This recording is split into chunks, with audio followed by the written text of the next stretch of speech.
지금 이곳에 저희와 함께 계시는 주님, 이제 저희가 주님 말씀을 듣고자 합니다. 저희와 함께 계시는 주님으로 말미암아 저희가 힘을 얻게 하옵소서. 우리 주 예수님의 이름으로 기도드립니다. 아멘. 요즘 참 계절이 아름답습니다. 4월이 어느 때보다 아름다운 봄날이죠. 그 중국 시인 두보의 시 가운데 이런 시 중에 이런 한 문장이 있다 그래요. 일편화 비감각춘이라. 무슨 뜻인가? 제가 찾아보니까 꽃잎이 하나 떨어질 때마다 봄이 저물고 있다, 이런 표현이라고 그래요. 두보라는 시인이 꽃잎 떨어짐을 보면서 그 짧은 봄의 아름다움이 너무 아쉬웠던 것 같아요. 꽃잎 하나 떨어질 때마다 봄이 저문다 하는 게 너무 아깝다, 봄이 가는 게 아깝다, 이런 느낌이었던 것 같아요. 어제 보니까 봄이 아직 벚꽃이 안 떨어지고 있더라고요. 아직은 붙어 있더라고요. 아마 이번 주가 벚꽃이 막 날리는 시간이 되지 않을까 싶은데, 여러분 좋은 시간, 좀 아름다움을 많이 만끽하시는 그런 시간 되시면 좋겠습니다. 4월은 저는 용기에 대해서 말하고 싶어졌습니다. 그냥 제 마음에 주시는 감동이었어요. 4월 한 달은 삶의 용기에 대한 이야기를 좀 같이 나누어보자 하는 생각이 들었습니다.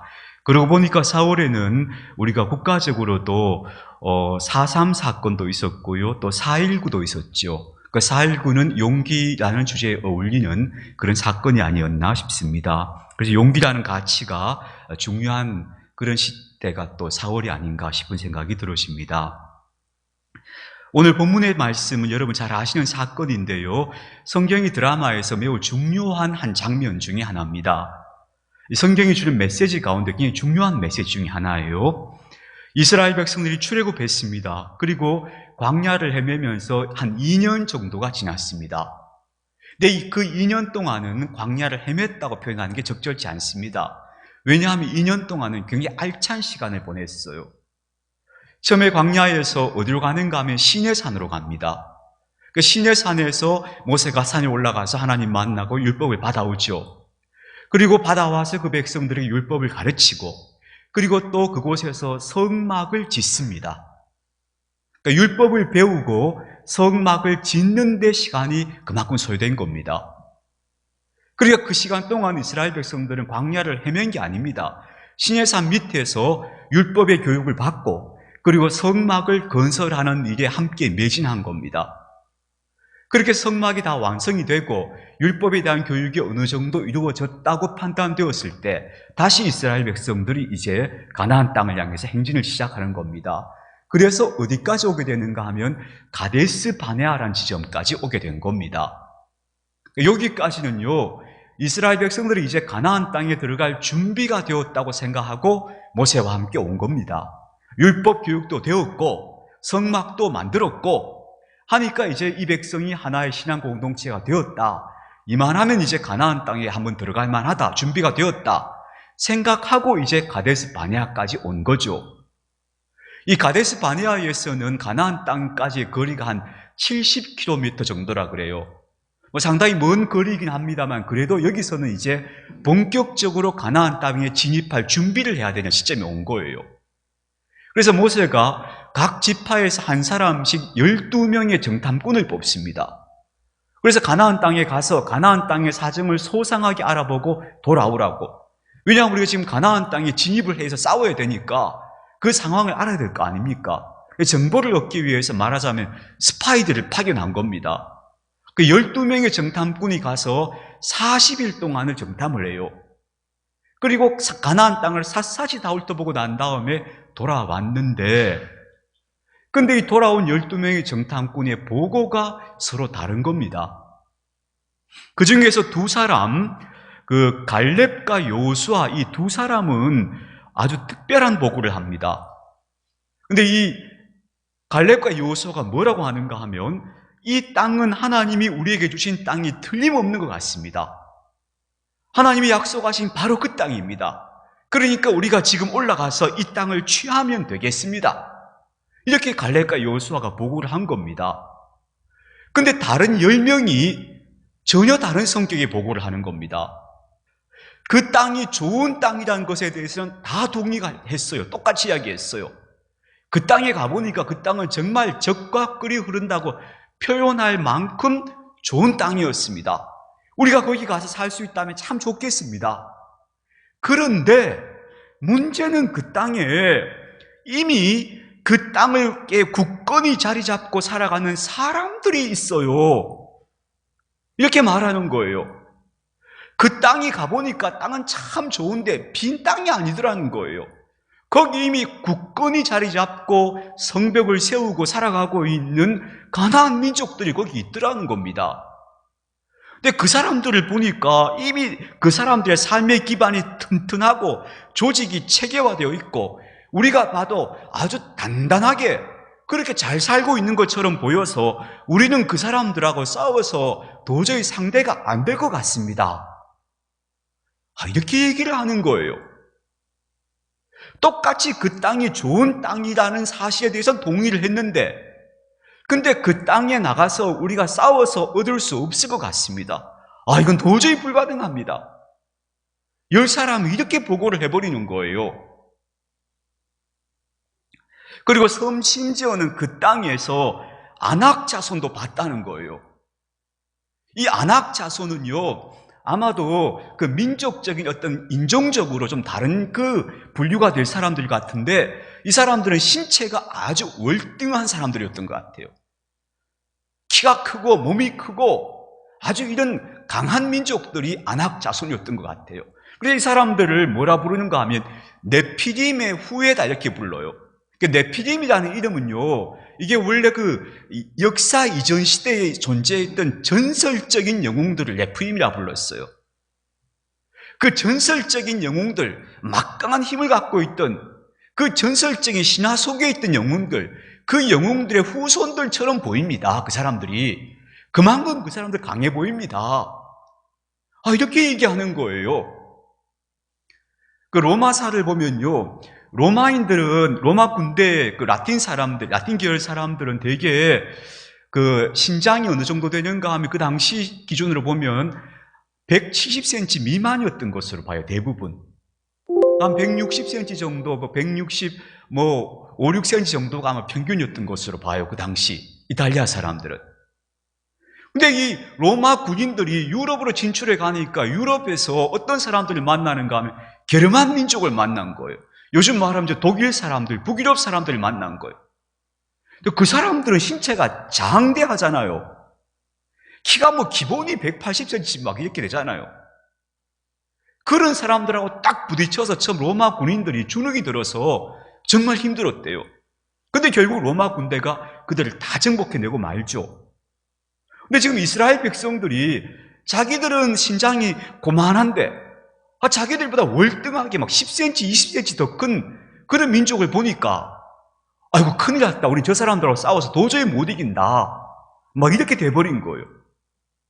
그러면서 이 10사람이 그런 부정적인 보고를 하니까 온 백성들에게 그만 실망의 바이러스가 쫙 퍼져버린 거예요. 그렇구나. 우리는 지금까지 그 땅을 소망하고 우리가 가기만 하면 이제 그 땅을 우리 손에 얻는구나 하고 왔는데 막상 그 땅에 가까이 와서 보니까 그 땅이 우리가 얻을 수 있는 땅이 아니구나. 이래가지고 온 백성들이 절망하면서 막 슬픔에 빠지고 모세와 아론을 원망하고 애굽으로 돌아가자 하고 난리가 나버린 거예요. 다 뒤집혀져 버린 거예요.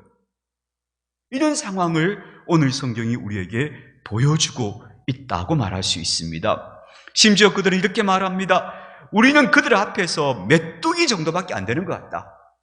아무리 그렇지만 비유가 그 메뚜기가 뭡니까? 그죠? 사람과 사람이 크고 작아도 그 메뚜기 정도는 아니잖아요. 말하자면 막 밟으면 밟힐 정도밖에 안 된다. 우리는 조금도 그들 앞에 힘을 쓸 수가 없다. 큰일 났다. 우린 다 죽었다. 우리를 왜 애굽에 잘 있었는데 우리를 끄집어내어 여와서 죽게 만드냐, 이렇게까지 얘기해요. 애굽에 그들이 잘 있었습니까? 노예로 살았잖아요. 근데 차라리 그게 나았지.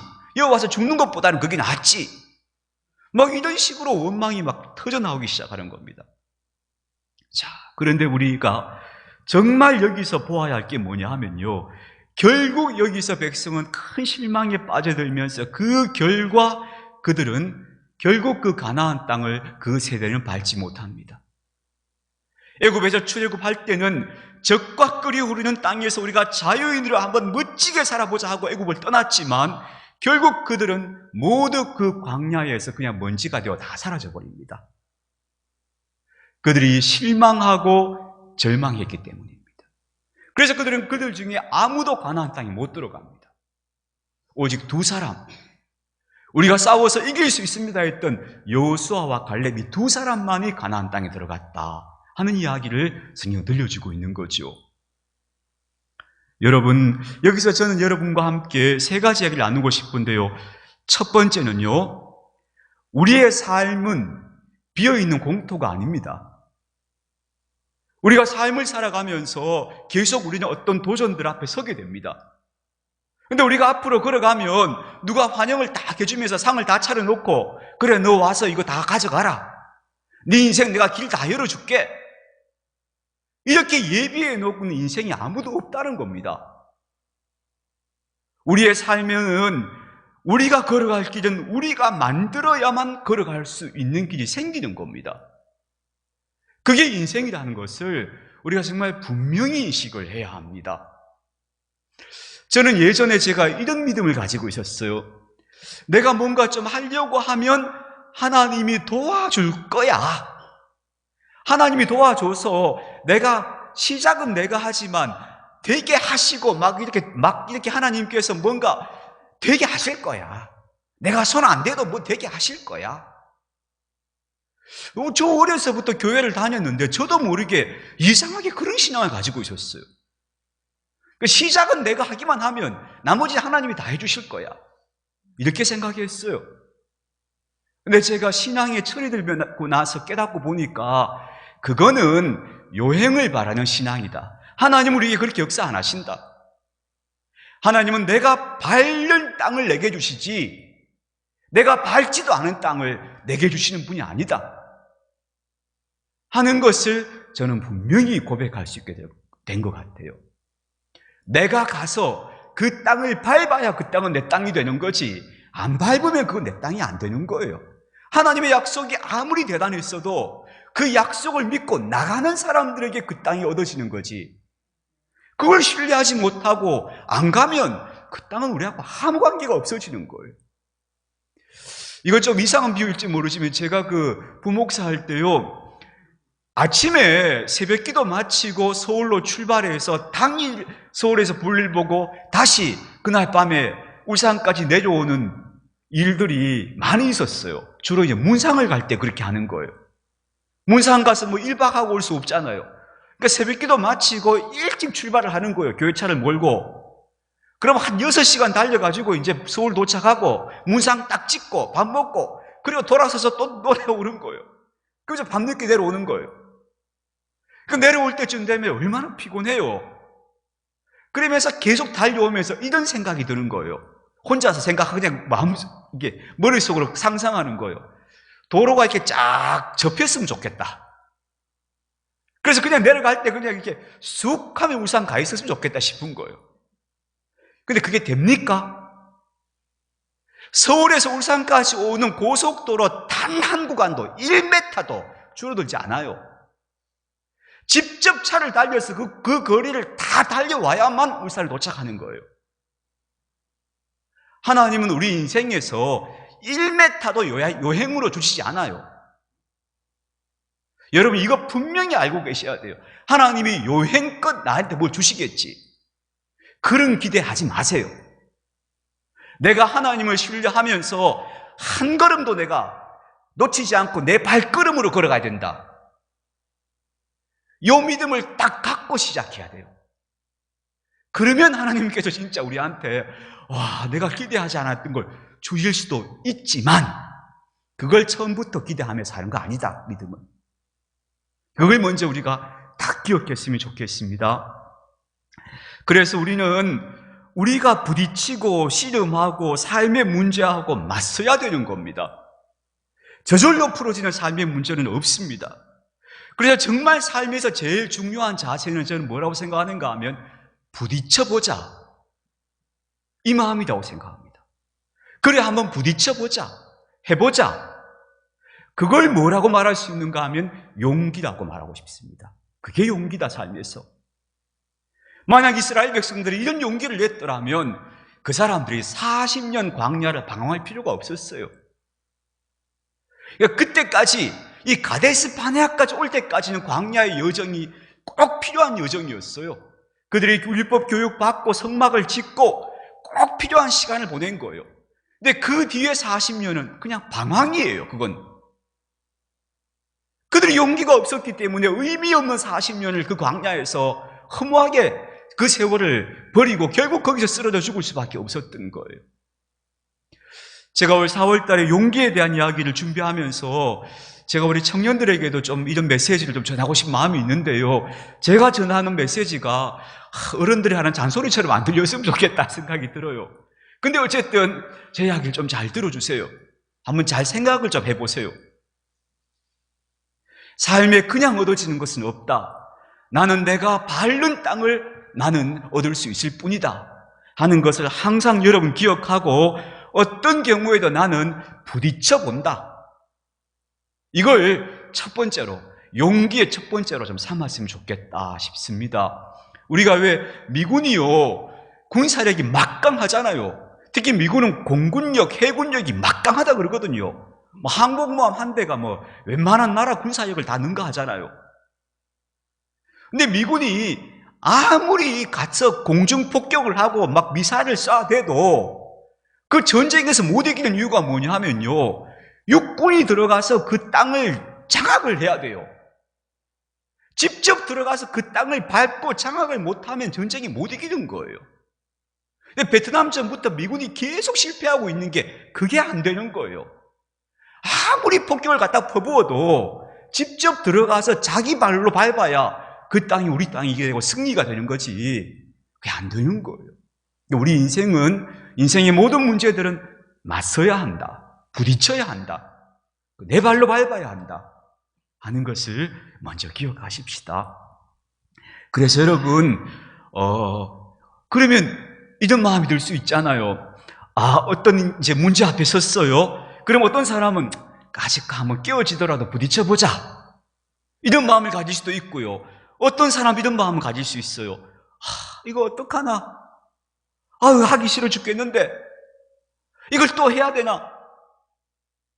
아침마다 눈 뜰 때마다 오늘 또 그 일을 어떻게 할까? 이렇게 생각하며 하루를 시작할 수 있겠죠. 요 마음의 차이가 정말 작은 차이 같잖아요. 근데 이게 삶에 엄청난 차이를 가져와요.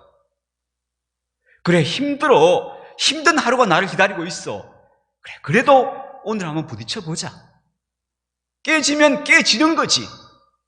왜냐하면 자꾸 깨지다 보면 그것도 나중에는 안 깨지는 방법이 터득되겠지. 그러면서 또 가는 거예요. 그럴 때 그 사람이, 그 인생이 정말 하나님 주신 영토를 확보하는 삶으로 가는 거예요.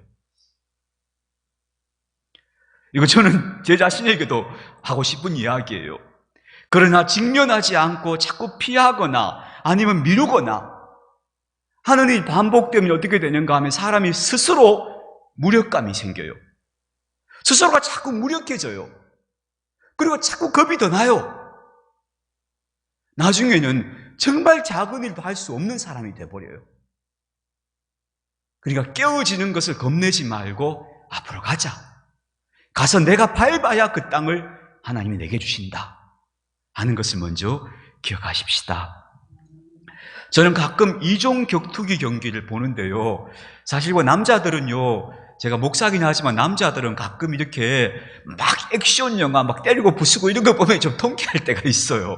그래서 이종 격투기 막 선수들이 나와서 막 게임하는 걸 보면요, 와 할 때가 있거든요. 근데 그 게임할 때 참 재밌는 것 중에 하나가, 그 경기 시작할 때 양 선수가 서로 눈을 탁 마주봐요. 그리고서 막 서로 얼마나 팽팽하게 눈싸움을 하는지 몰라요. 이미 거기서 승패의 한 반은 먹고 들어가는 것 같아요. 거기서 벌써 겁이 나가지고 눈빛을 흐리거나 시선을 외면하는 사람은 이길 수가 없어요. 조건이 어떠하든지 간에 단단한 마음을 먹고 나는 앞으로 간다. 그리고 깨어지더라도 깨어진다. 이런 마음으로 걸어가는 것, 그것이 하나님 주신 땅을 얻는 방법이다. 이렇게 말할 수 있겠습니다. 그런데요, 결국 그렇게 걸어가면 어떻게 되는가 하면 결국은 이깁니다. 이게 아주 놀라운 이야기예요. 나중에 우리가 여호수아서에 가면 여호수아 15장에서 그때까지 갈렙이 살아있어요. 다른 사람은 다 죽었는데 우리가 올라가서 취할 수 있습니다 했더니 여호수아와 갈렙은 살아있어요. 근데 갈렙이 그때 나이가 85세예요.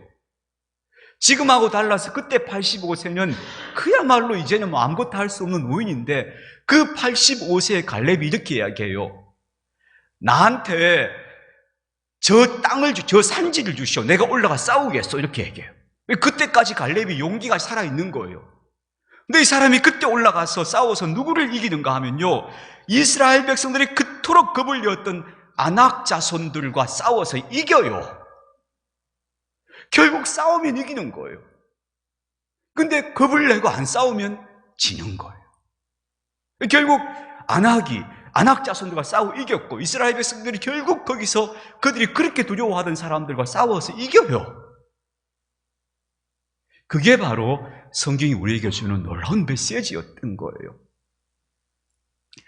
다시 말씀드립니다. 우리가 뭔가 시도하지 않으면 아무것도 얻을 것이 없습니다.